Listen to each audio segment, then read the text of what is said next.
America और रूस के बीच इन दिनों तनाव काफी बढ़ गया है। रूस ने काला सागर के ऊपर एक अमेरिकी ड्रोन को मार गिराया, जिससे अमेरिका का पारा 7वें आसमान पर पहुंच गया। अमेरिका ने रूसी राजदूत को इस मामले में तलब कर लिया, जिसके बाद लगातार बयानबाजी जारी है। अब दुनिया की नजर इन दोनों महाशक्तियों के बीच अगले कदम पर टिकी है। हालांकि दोनों देशों के बीच का तनाव अभी बरकरार है।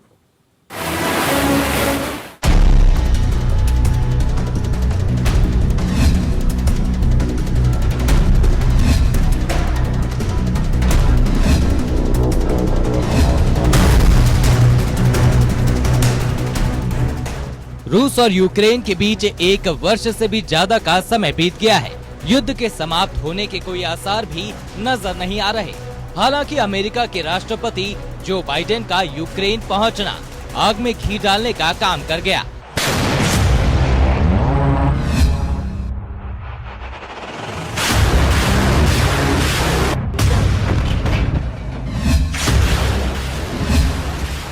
और रूस ने बाइडेन की इस यात्रा पर गहरी नाराजगी व्यक्त की। इसके बाद मामला गर्माता चला गया और रूस यूक्रेन में अमेरिका की भूमिका भी जो बाइडेन की इस यात्रा से साफ हो गई कि असल में यूक्रेन के इस युद्ध में मजबूती से खड़े रहने के पीछे अमेरिका का हाथ है। ये भी इस यात्रा से स्पष्ट हो गया। वहीं कुछ समय पहले अमेरिका ने चीन पर उसके इलाके में जासूसी करने का आरोप लगाते हुए एक चीनी गुब्बारे को मार गिराया था। ठीक उसी तरह रूस ने भी अमेरिका पर उसकी जासूसी करने का आरोप लगाते हुए एक अमेरिकी ड्रोन को मार गिराया। अमेरिका का आरोप है कि रूस के लड़ाकू विमान ने पीछा कर जानबूझकर अमेरिकी सैन्य ड्रोन को गिराया। वहीं अमेरिका ने इस कार्रवाई पर नाराजगी जाहिर की है। इस मामले में अमेरिका ने वाशिंगटन में रूसी राजदूत को तलब किया और ऐसी किसी भी घटना के लिए अपना रोष व्यक्त करते हुए रूस को इसकी जिम्मेदारी लेने की मांग की। अमेरिका ने कहा कि उसके ड्रोन ने किसी नियम का उल्लंघन नहीं किया है। ड्रोन अंतर्राष्ट्रीय जल क्षेत्र के ऊपर उड़ रहा था और उसने रूस के एयर स्पेस का कोई भी उल्लंघन नहीं किया था। इसके बावजूद उसे क्रैश करके क्यों गिराया गया? डेली मेल की रिपोर्ट के मुताबिक ये टक्कर रूसी Su-27 फाइटर जेट और अमेरिकन MQ-9 रीपर ड्रोन के बीच हुई। ये ड्रोन लंबे वक्त तक आसमान में रहकर जासूसी के लिए जाने जाते हैं। इसके साथ ही इनमें हथियार फिट करके किसी भी जगह पर हमला भी किया जा सकता है। अमेरिका ने इन्हीं रीपर ड्रोन की मदद से अफगानिस्तान समेत कई देशों में आतंकियों का खात्मा किया है। हालांकि अमेरिका ने ये भी कहा कि ये अंतर्राष्ट्रीय नियमों का पूरी तरह से उल्लंघन है। उसका $32 मिलियन में बना रीपर ड्रोन बर्बाद हो गया और इसके लिए उसने रूस को जिम्मेदार ठहराया है। रूसी रक्षा मंत्रालय ने कहा कि अमेरिका के रणनीतिक ड्रोन का क्रीमिया के तट पर उड़ान भरना उकसावे की कार्रवाई है। इससे दोनों देशों के बीच काला सागर इलाके में लड़ाई के हालात बन सकते हैं। रूस अभी ऐसी उकसावे की कार्रवाई में नहीं पड़ना चाहता, लेकिन अगर ये जारी रहा तो इसका उसी अनुपात में जवाब दिया जाएगा।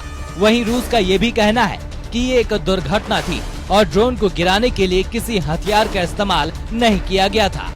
हालांकि इस घटना के बाद यूनाइटेड स्टेट्स ऑफ अमेरिका के रक्षा मंत्री और अन्य जो टॉप ऑफिशियल्स ने रशिया के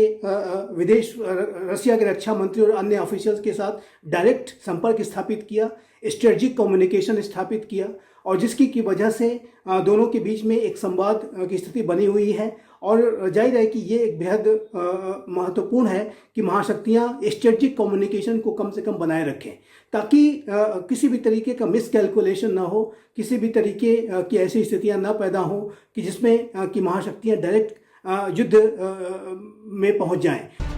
इस घटना के बाद से ही अमेरिका ने अपनी नौसेना और वायुसेना को हाई अलर्ट कर दिया है। हालांकि अभी तक ये पता नहीं चल सका है कि ब्लैक सी से ड्रोन का मलबा रिकवर हो पाया है या नहीं। ये जानकारी भी सामने आई कि यूक्रेन युद्ध शुरू होने से पहले ही अमेरिका इस समुद्र के ऊपर पहले से रीपर ड्रोन उड़ाता रहा है।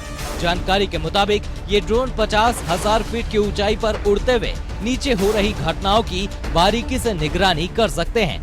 आपको ये भी बता दें कि रूस ब्लैक सी को अपने प्रभाव वाला क्षेत्र मानता है और यहाँ पर किसी भी विदेशी शक्तियों के सक्रिय होने का हमेशा विरोध करता आया है।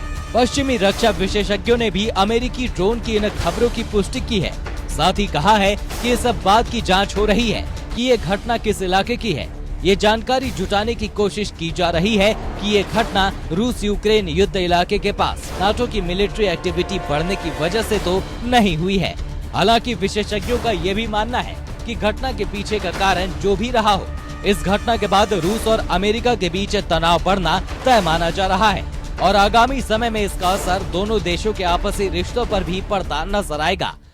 काला सागर में रशिया के द्वारा यूनाइटेड स्टेट्स ऑफ अमेरिका के MQ-9 रीपर ड्रोन को गिराने की जो घटना सामने आई है, वो निसंदेह अंतर्राष्ट्रीय समुदाय के लिए एक चिंता का सबब है। और इस तरीके की जो घटनाएं हैं यदि होती हैं तो इससे महाशक्तियों के बीच में डायरेक्ट कन्फ्रंटेशन का खतरा बढ़ सकता है और ये किसी विश्व युद्ध जैसी स्थितियों को भी जन्म दे सकता है। ऐसी संभावनाओं को रूल आउट नहीं किया जा सकता। जो काला सागर में MQ-9 reaper drone United states of America का रशिया के इंटरसेप्शन की वजह से गिरा है, उससे अमेरिका और रशिया के संबंधों में एक नया तनाव पैदा हो गया है। और इस तरीके की रिपोर्ट्स भी हैं कि रशिया इस ड्रोन के मलबे को उसने बरामद किया है। तो जाहिर है कि ये जो स्थितियां हैं ये महाशक्तियों के बीच में कोई डायरेक्ट कन्फ्रंटेशन को पैदा कर सकती हैं। रूसी जेट और अमेरिकी ड्रोन के बीच काले सागर के एयर स्पेस में हुए टकराव और फिर अमेरिकी ड्रोन के क्रैश हो जाने का पूरा वाकया बेहद अहम है, क्योंकि बीते 1 साल से अधिक समय से रूस और यूक्रेन के बीच जारी युद्ध में ऐसा पहली बार हुआ है जब अमेरिका और रूस के बीच इस तरह का सीधा टकराव हुआ हो, जिसे दोनों देशों ने सार्वजनिक रूप से स्वीकारा है। बताया जा रहा है कि टकराव से पहले रूसी जेट विमानों ने अमेरिकी ड्रोन के रास्ते में फ्यूल डंपिंग की। जहां ये डंपिंग की गई, वो जगह आसमान का वो हिस्सा बताया जा रहा है जो अंतर्राष्ट्रीय एयर स्पेस का हिस्सा था। इस टकराव से कई सारे सवाल तो खड़े हुए ही, साथ ही ये घटना दुनिया पर भविष्य में आने वाले खतरे की ओर इशारा कर रही है। अमेरिका के नेशनल सिक्योरिटी प्रवक्ता जॉन किर्बी ने कहा है कि हालिया हफ्तों में कई ड्रोन इंटरसेप्ट किए गए, लेकिन ये मामला थोड़ा अलग था। पेंटागन के प्रेस सचिव एयरफोर्स के ब्रिगेडियर जनरल पैट राइडर ने कहा कि रूसी पायलट का एक्शन बेहद अस्पष्ट, असुरक्षित और अव्यावसायिक थे। टकराव के बाद अमेरिका के रिमोट पायलट पर दबाव था कि वो इसे काले सागर में गिरा दे। हालांकि अभी तक ये जानकारी सामने नहीं आ सकी है कि क्षतिग्रस्त ड्रोन कहां गिरा और क्या रूसी नौसेना ने उसे रिकवर कर लिया है या नहीं। सोशल मीडिया पर वायरल ऑडियो रिकॉर्डिंग से पता चलता है कि रूस की तरफ से किसी तरह की रिकवरी ऑपरेशन चल रही थी। जाहिर है, अगर ऐसी संवेदनशील सर्विलांस तकनीक रूस के हाथ लग जाती है तो वाशिंगटन का असहज होना लाजमी ही है। आपको बता दें कि अमेरिका आज जिस मोड़ पर खड़ा है उसके पीछे एक खास वजह है। वो ये है कि अमेरिकी राष्ट्रपति जो बाइडेन ने हाल ही में कहा था कि वो यूक्रेन का तब तक साथ देंगे जब तक युद्ध चलता रहेगा। साथ ही ये भी कहा था कि पश्चिमी देश सिर्फ यूक्रेन के हथियारों के जरिए ही मदद नहीं कर रहे, बल्कि रूस के सैन्य अभियान की इंटेलिजेंस जानकारी भी यूक्रेन को देने का काम किया जा रहा है, जिसमें काले सागर में जहाजों की आवाजाही और यूक्रेन में रूस की ओर से टारगेटेड मिसाइल दागने की जानकारियां भी शामिल है। गौरतलब है कि यूक्रेन युद्ध में अपने बचाव से लेकर अपने हर अभियान की योजना को लेकर पश्चिमी देशों की हाई तकनीक पर ही टिका है और इसी तकनीक के जरिए उस तक रूसी सेना की हर हरकत की जानकारी जा पाती है।